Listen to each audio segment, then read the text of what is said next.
At first, when I saw all the marketing everywhere for it, I assumed that Arcane must be pretty bad. But Riot has delivered an incredible piece of standalone storytelling, but more than that, it might be the best piece of narrative media based on a video game ever. On its own, that's a massive accomplishment, but it has great potential to make League of Legends, a popular game, even more popular and with a wider audience. And for the first time in the series' history, there are options to explore Runeterra that don't involve competition. Arcane has absolutely changed the game, and the timing for Riot couldn't be better. So let's explore this unique moment in gaming history, and don't worry, I won't spoil anything that the ads already didn't spoil.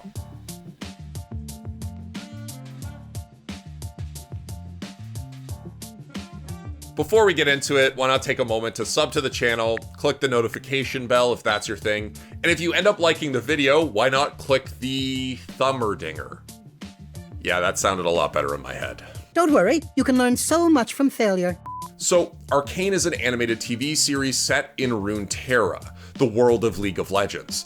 It deals primarily with the regions of Piltover and Zaun, several champions affiliated with them, and the political and technological developments that changed the regions and the lives of these characters. The show was 6 years in the making and was spearheaded by French studio Fortiche, who are already well acquainted with Riot Games and helped to produce some of their most popular cinematics and music videos that you've probably already seen. And you know how I said I thought the show would flop in the intro? I meant that. I thought that at best we get a show that League fans could enjoy. But the show has become much more than that, drawing in a massive audience, many of whom can't tell Flash and Teleport apart. I really want to emphasize how different this is from the norm. This isn't a WoW addict dragging their friend to the Warcraft movie, or your dad going to see the Angelina Jolie Tomb Raider flicks.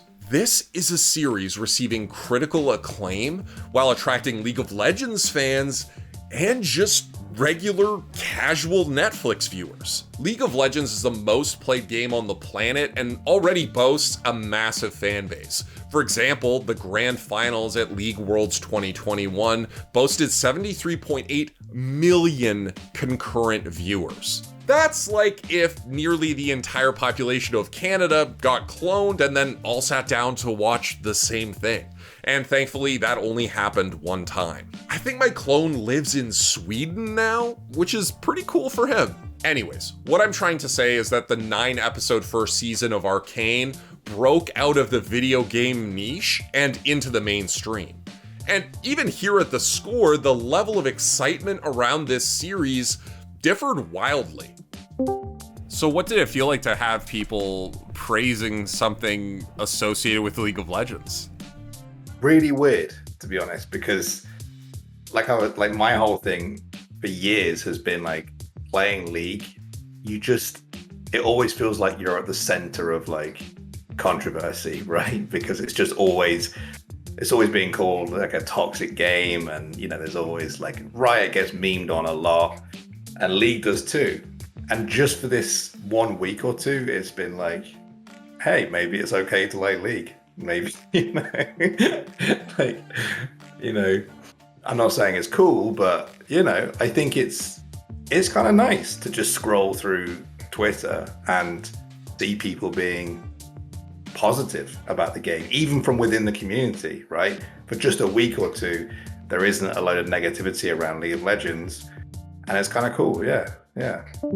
For myself, I obviously watch League of Legends and write about it, and I play Legends of Runeterra casually when I feel like it, but I don't exactly own a lot of Runeterra merch. My interest in the game skews heavily towards the esports side of things. So when I saw Riot's Mick Montgomery tweet this, I was honestly extremely skeptical. It seemed like obvious hyperbole about a show that would have a clearly niche audience. But you don't need to know anything about the world to enjoy the show. And that's what's making Arcane so successful. It's a show about loyalty, about progress, about the immorality and peril of ignoring society's most vulnerable people. Yeah, it focuses on a bunch of champions from the game, but they're just characters. They're not held up as icons to be reverently worshipped. Instead, the series spins a narrative with these characters old and new alike. Like I said earlier, Arcane has just exploded. It's currently the highest rated Netflix original show on IMDb, while over at Rotten Tomatoes, it boasts a 98% audience score and a 100% critic score. It's also one of the most watched shows on Netflix, with Act 1's release going to #1 on Netflix in 38 different countries. And the show's success could not have come at a better time. For the first time in the IP's history, there are multiple options to delve into the world of Runeterra that have nothing to do with competition at all. But how did we get to that point? Let's rewind to 2019, when Riot announced a bevy of games and other projects as part of their 10th anniversary celebration. You're going to see us try a lot of different ways for you to engage with the world of League of Legends. From comics to novels, board games, music videos, TV. I know this all sounds a little crazy, but like with everything we do, we're going to look to you to let us know what's working, and we'll double down on those areas. I'm not gonna lie, this did sound crazy at the time, just like Ghostcrawler said. Sure, some people are gonna buy a comic about Lux or whatever. It worked for WoW after all. But when they showed a stinger for a League of Legends TV show, it just seemed like a stretch, especially given the production budgets that would be involved in creating something like that. But like I said just a moment ago, Riot Games not only said that they were going to aim for TV, but also that they were going to release a ton of new games, something that was new to the company. Legends of Runeterra, a card game, Project L, a League of Legends fighting game, and Project A, the game that would later be released as Valorant. They also showed off a standalone mobile app for Teamfight Tactics, and announced the creation of a mobile-only version of League of Legends called Wild Rift. With the exception of Project L, all of these games have been released, and generally, they've been well received. But back in 2019, that seemed far from certain. Teamfight Tactics was basically League of Legends units with a borrowed formula, and it was still part of the League of Legends client. Beyond that, Riot just had League. They were constantly being memed on for being called Riot Games, even though they pretty much only had one game.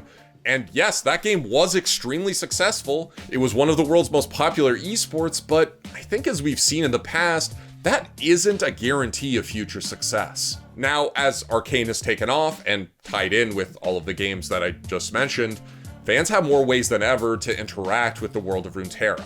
In fact, the Riot Forge initiative, which was announced a couple months after that anniversary stream that we talked about, saw Riot partner with developers to create games set in Runeterra, but which weren't competitive at all. Ruined King and Hextech Mayhem, two games produced as a result of Riot Forge, are two very different experiences. One is a turn-based RPG, the other is a music game. But they are both approachable, and more importantly, they are available right as Arcane has increased interest in League of Legends in an absolutely unprecedented way. Is your dad going to hit Challenger?